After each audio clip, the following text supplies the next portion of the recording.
Welcome to our Sunday School Bible Study time here at Southwest Park Baptist Church. This is our lesson for Sunday, July the 21st. We're continuing our study theme, That I May Gain Christ. This is our fourth lesson as we continue to study the aftermath of Paul's third missionary journey. This week our lesson's entitled Enduring with God's People. We're in the 27th chapter of Acts and the first 10 verses of the 28th chapter of Acts. And we're going to see that even as Paul traveled to Rome as a captive, as a prisoner, he continued to serve others and direct them to find hope in God. Last week we saw Paul in a courtroom with King Agrippa and Governor Festus. And even though both of these men found no fault in Paul, he had requested to go to Rome. He had appealed his case to the emperor. And so today we look at his journey to Rome. That journey was not unusual at that time. The ship would follow kind of a traditional route through the Mediterranean. It's about 1,800 miles there. And that 1,800-mile trip was full of highs and lows, victories and defeats, and lots of opportunities for Paul to live out his faith. The Expositor's Commentary points out that Luke's account of Paul's voyage to Rome stands out as one of the most vivid pieces of descriptive writing in the whole Bible. Its details regarding first century seamanship are exceptionally precise. Its portrayal of conditions in the eastern Mediterranean are remarkably accurate. And what stands out, though, is his portrayal of Paul as a man of powerful personality who commanded respect in various situations, even though he's a prisoner. Most of all, he was an apostle of Jesus Christ who had been promised divine protection and assurance that he would reach Rome. And we'll see all of that as we look at this passage of Scripture today. Most of us can look back on our lives and see lazy seasons, particularly when we were younger or immature. But with maturity came the understanding that being a grown-up means working. The same's true of our spiritual maturity. Perhaps we can look back there and see seasons where we might be described as spiritually lazy. It may look like a lack of spiritual discipline in a lot of ways, but with spiritual maturity comes the willingness to work, to put forth an effort, perseverance, diligence in our faith. And in today's lesson, we're going to see some of that revealed in Paul's life.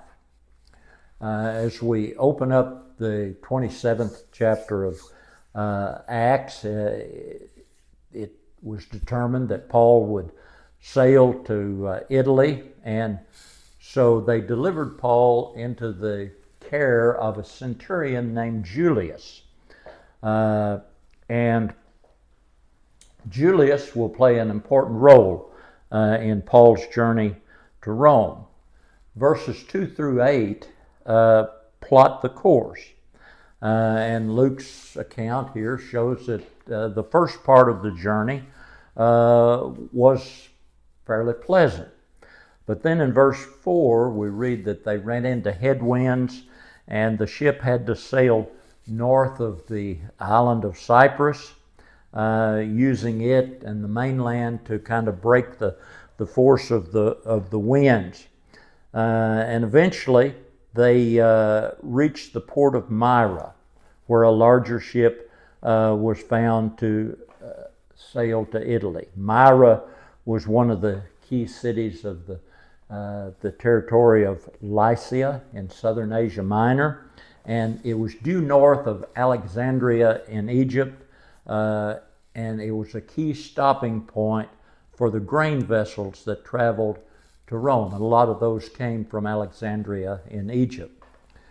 Depending on the precise route that the vessel took, the boat covered a distance of about 450 to 500 miles getting to Myra. According to tradition, that voyage took a total of 15 days. As they sailed on from Myra, as they neared Cnidus on the southwest tip of Asia Minor, 130 miles or so away from Myra, the winds got so strong that the ship was forced southward, and the ship sailed along the southern coast of the island of Crete. Again, they used the island to break the force of the winds, and so finally they docked at a small port called Fair Havens. That brings us up to verse 9 in chapter 27, and that's where we'll pick up our focal passage for today's lesson. And so our first point is Acts 27, verses 9 through 12.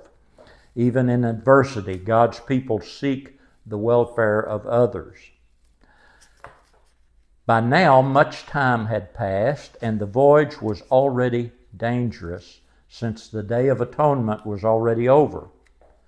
Paul gave his advice and told them, "Men, I can see that this voyage is headed toward disaster and heavy loss, not only of the cargo and the ship, but also of our lives." But the centurion paid attention to the captain and the owner of the ship rather than to what Paul said. And since the harbor was unsuitable to winter in, the majority decided to set sail from there, hoping somehow to reach Phoenix, a harbor on Crete facing the southwest and northwest, and to winter there.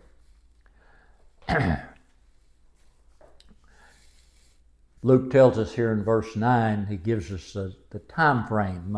Here, the Day of Atonement was already over. Of course, and that Day of Atonement in some of your texts may be translated as the fast. On the Day of Atonement, the high priest, of course, entered the inner sanctuary of the temple to make atonement for the sins of the nation. That happened once a year, and that day fell in September or October, depending on the Jewish calendar. The reason that's significant is that the approach of winter weather made travel by ship dangerous. Navigation in this part of the Mediterranean was always dangerous after September the 14th.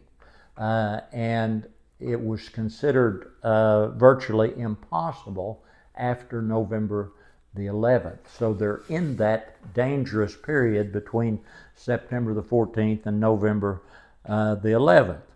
And then Luke records for us in verse 11 that Paul spoke up and voiced his opinion, warned the crew that it was unsafe and there would be danger of losing cargo in the ships. Now, you might wonder, Paul's a prisoner. What in the world is he doing offering advice?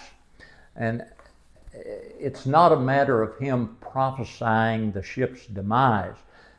He was simply giving them the benefit of his years of experience of sailing, travel, and he was giving them the benefit of his God-given wisdom here to offer a warning.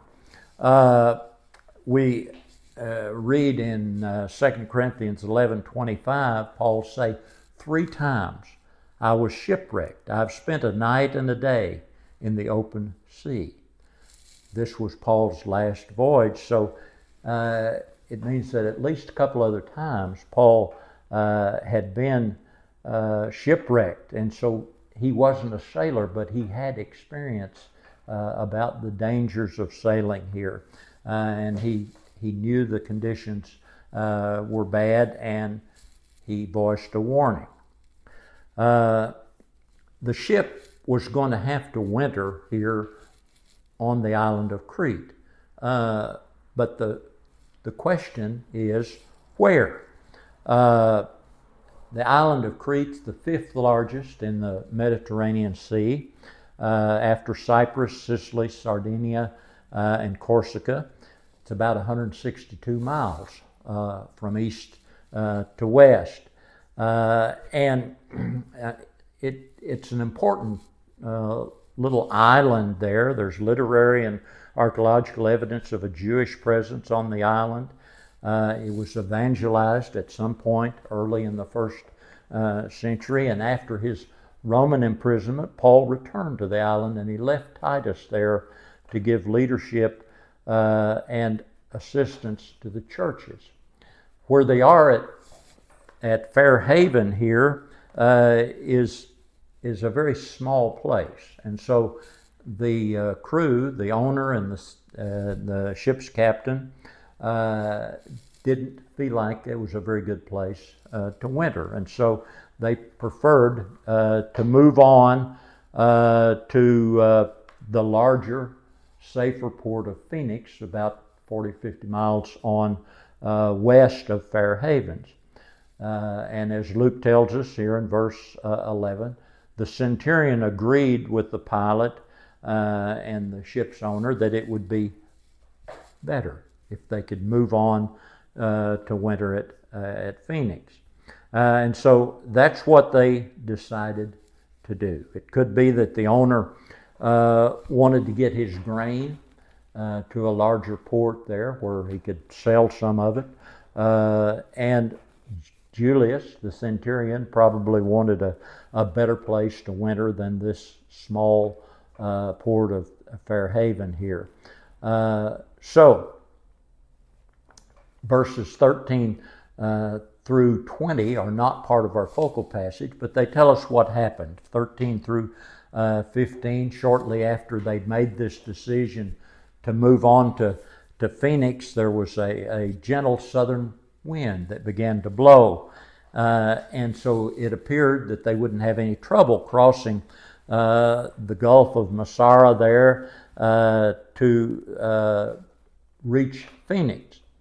But when they set out, they rounded the Cape and entered the Gulf, and they were caught in a storm. And this wind that came up is such that it has a name, Euroclydon there, or I believe the modern day name is Grigali there, but it was a north wind, and it caused them a serious problem, and it forced them to go south about 25 miles to a little smaller island there, and they tried all different kinds of things to shore up the ship there. And in verses 18, 19, and 20, Luke tells us that they were, for a number of days, they were tossed about with this wind, and they lightened the ship. They threw a bunch of stuff overboard, and it got to the point that they lost hope. They felt like that there was no way they were going to survive this. Verse 27 tells us that it was 14 days they were in this storm here. And so they lost all hope. So we pick up our second point in verses 21 through 26 in Acts 27. Even in adversity, God's people offer hope to others. Since they had been without food for a long time, Paul stood up among them and said, "You men should have followed my advice not to sail from Crete and sustain this damage and loss. Now I urge you to take courage, because there will be no loss of any of your lives, only of the ship. For last night an angel of the God I belong to and serve, stood by me and said, "Don't be afraid, Paul. It is necessary for you to appear before Caesar, and indeed God has graciously given you all those who are sailing with you.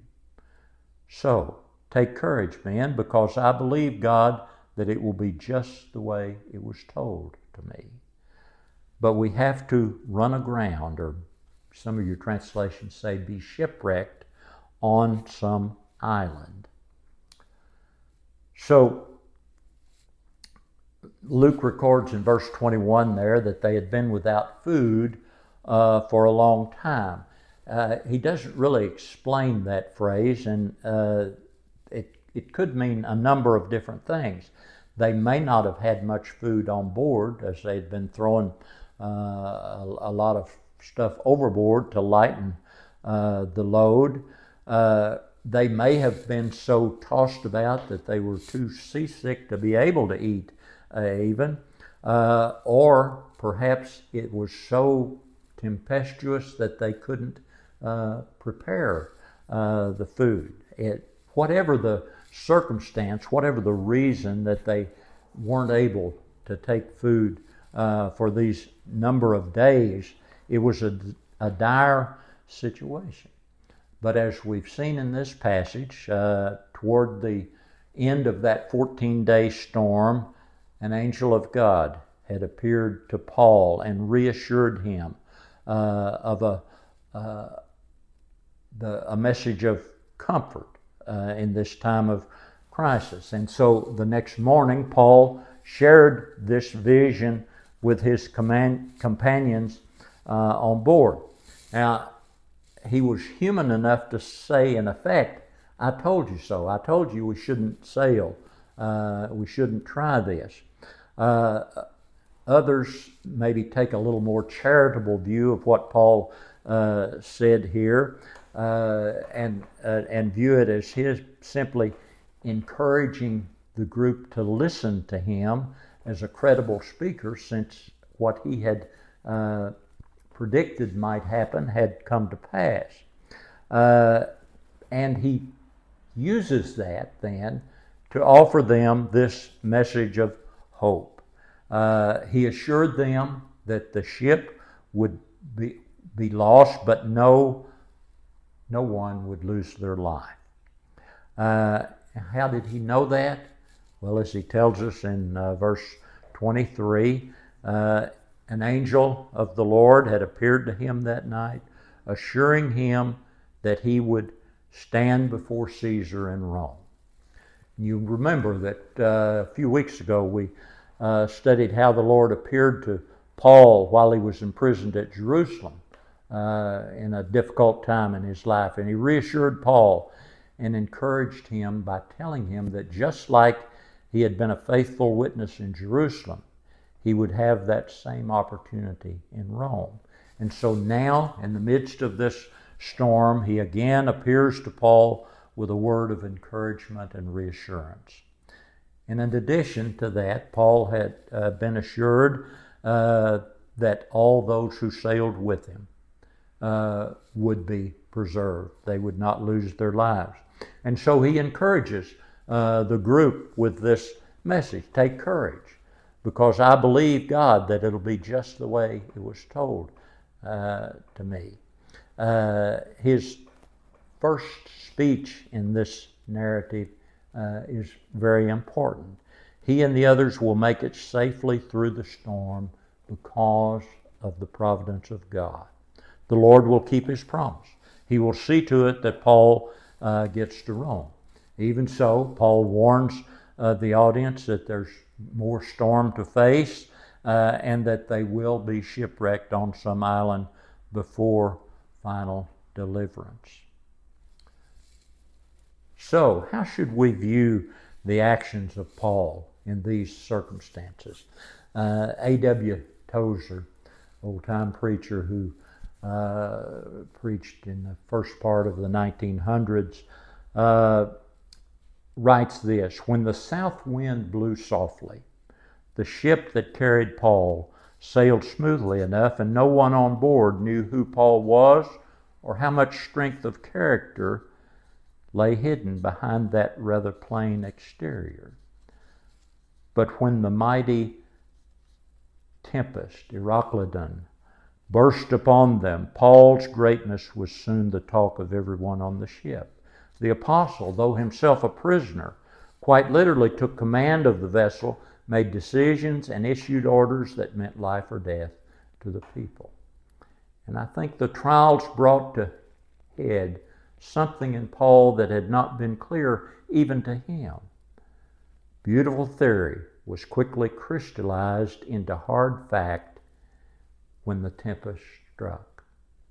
Verse 25 is the key there to Paul's mindset. "Take courage, because the promises of God are true and dependable, and it will happen just as he told me it would."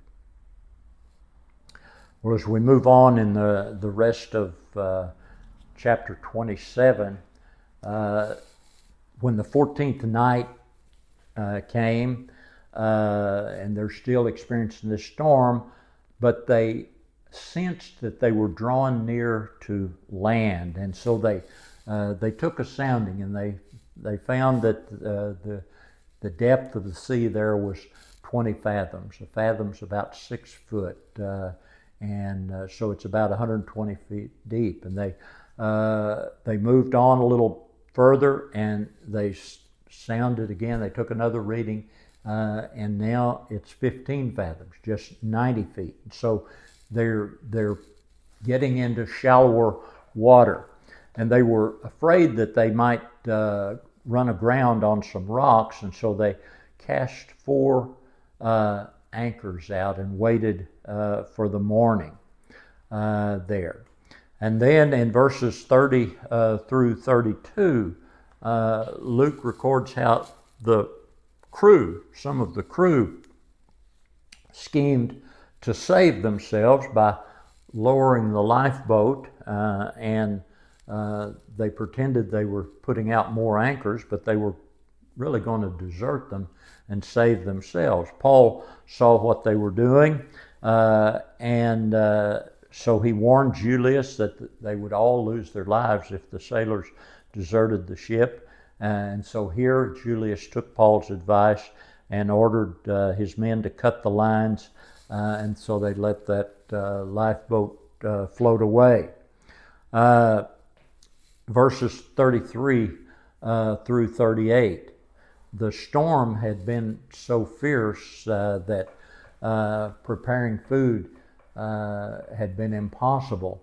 And so once again, Paul's leadership qualities come to the fore, and he urged everybody on board to eat. And so as Luke records, he took bread, he blessed it, and he ate and encouraged the others to eat, and they did.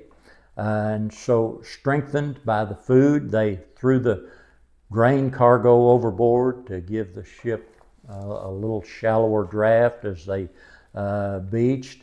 Luke tells us in verse 37 that there were 276 people on board the ship. And so they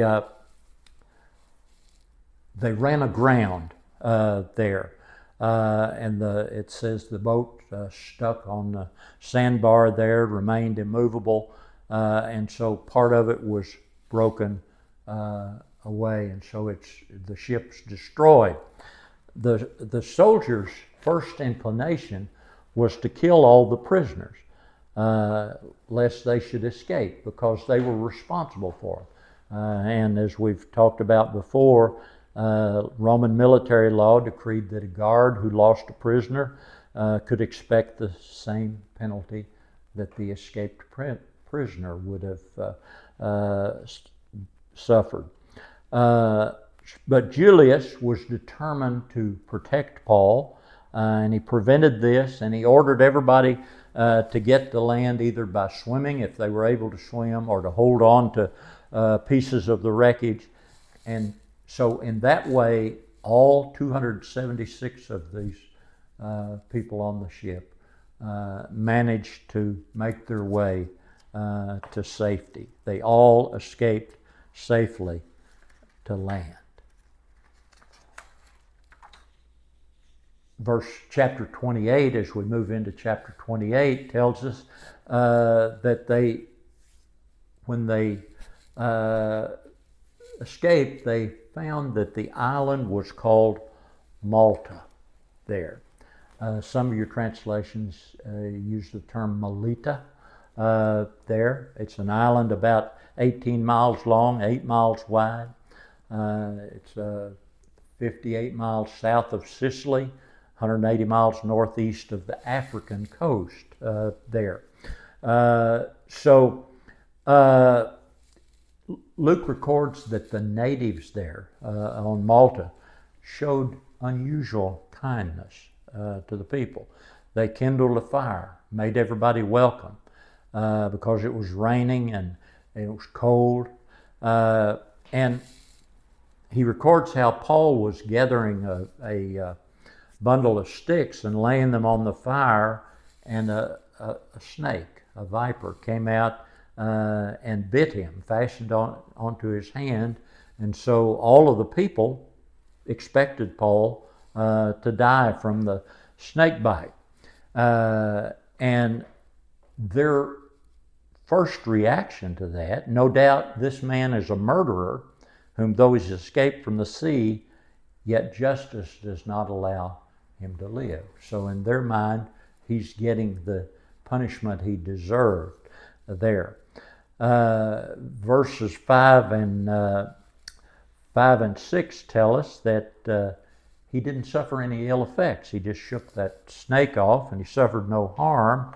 And so when he didn't die like they expected, they changed their mind and they said, well, he must be a god. This is the kind of reasoning, as one commentator pointed out, that people who judge just by appearance. Now, nothing is said here about Paul rebuking the islanders, so even though they thought by this that he was a god, they didn't try to worship him. And so it just,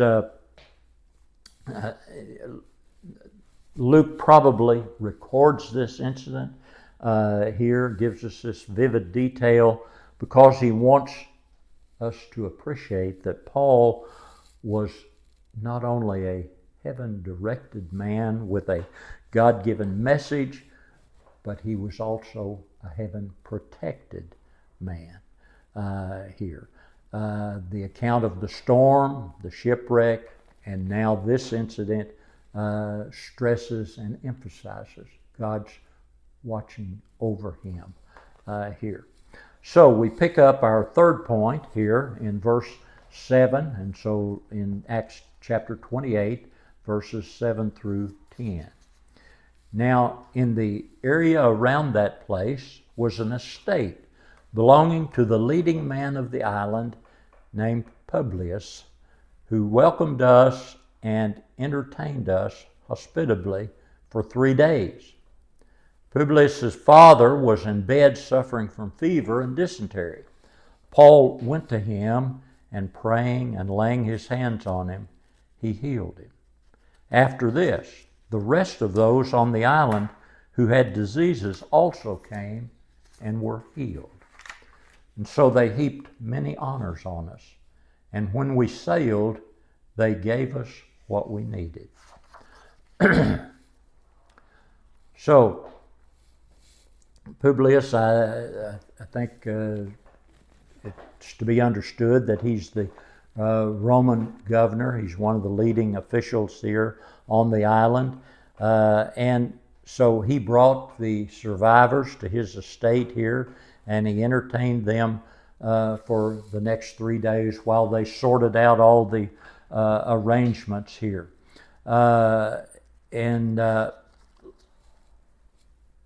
Then Luke tells us here in verse 8 that his father was very ill. He's in bed suffering from a fever and dysentery. And Paul, upon hearing that news, went to him, prayed, and laid his hands on him, and he was healed.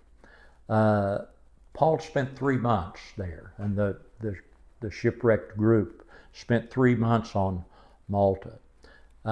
This is the only account that Luke gives us of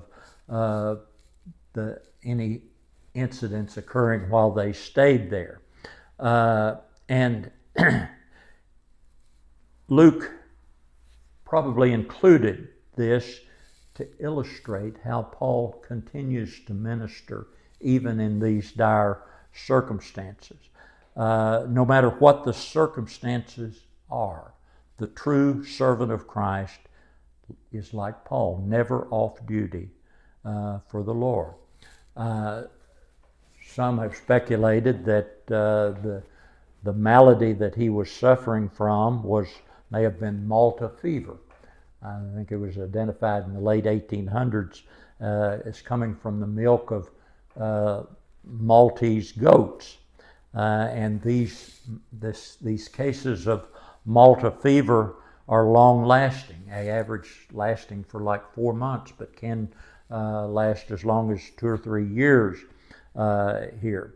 But Paul healed this man, and then after that happened, as he tells us in verse 9, those others who were on the island who had diseases and sickness came to Paul, and they also were healed. So he continues here to minister and serve people. The response to all of that is that the people on the island were very friendly. They heaped honors on them, and after they had been there through the winter, verse 11 tells that after 3 months they departed. So that 3 months is probably around mid-February. So they wintered there on Malta, and when they sailed on, the people of Malta gave them what they needed. They had lost everything in the shipwreck, so they needed things, and so they were provided by the Maltese people there. Luke tells us that it was another grain ship from Alexandria, and this ship had also wintered there, and he includes the detail that the ship's sign was Castor and Pollux. They were considered the patron saints of the maritime industry there, and so it was an appropriate figurehead for that ship. So they set sail on that ship, sailed northeast, and reached the harbor at Syracuse there, and they remained there for 3 days. And that's where we're going to leave off this week. Next week we'll pick right up there with verse 13 as we'll continue to study about Paul's getting to Rome and his time there. So, what do we learn about this very interesting voyage of Paul? Even when he was a prisoner in chains on his way to Rome, he continued to look for opportunities to serve others on behalf of Jesus Christ. In this way, he was following the pattern that Jesus had laid down. He took on the form of a bondservant, served us by laying down his life on our behalf. And because Jesus humbled himself on our behalf to bring about our salvation, it encourages us, it tells us we need to live with greater concern for others' salvation than for our own situation. Paul wrote, "Imitate me as I also imitate Christ." Paul imitated Christ because he saw clearly how Jesus ministered to the people around him. And so we, like Paul, need to base our lives on Christ's example. This is a call to seek Jesus in the Bible and know how he lived so that we can live likewise. Supernatural ability is not required. Loving others through acts of service. When we live out the love we have for others, they'll be drawn to us seeking to know the reason for our action. Warren Wiersbe, in his assessment of this passage, he says this account gives us some powerful lessons about the storms of life and how we should respond. Now, most of us probably will never experience a storm like Paul did here, and being shipwrecked and that sort of thing. But we do face what could be termed storms of life, difficult times. Brother Wiersbe says, first of all, storms often come when we disobey the will of God. Jonah is a good example of this truth. In this case, it's not so clear. Paul wasn't disobedient. Perhaps the centurion and the ship's owner there. And if that's the case, sometimes we suffer because of others' unbelief. Second thing is that storms have a way of revealing character. We saw how some of the sailors selfishly tried to escape and leave the people on the ship behind. But Paul trusted God, obeyed his will here, and we see his character revealed through his actions. Third, even the worst storms cannot hide the face of God or hinder the purposes of God.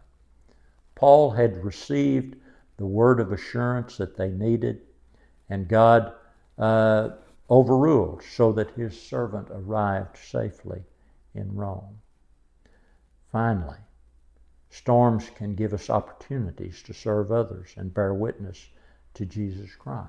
In the material that we've read and studied about today, Paul was the most valuable person on that ship. He knew how to pray, he had faith in God, and he was in touch with Almighty God. Our lesson writer quotes Warren Wiersbe as a voice from church history, saying, "A crisis does not make a person. A crisis shows what a person is made of, and it tends to bring true leadership to the fore." And certainly we see that in Paul's life in this account today. Come back next week and we'll finish up our look at the book of Acts. Thank you.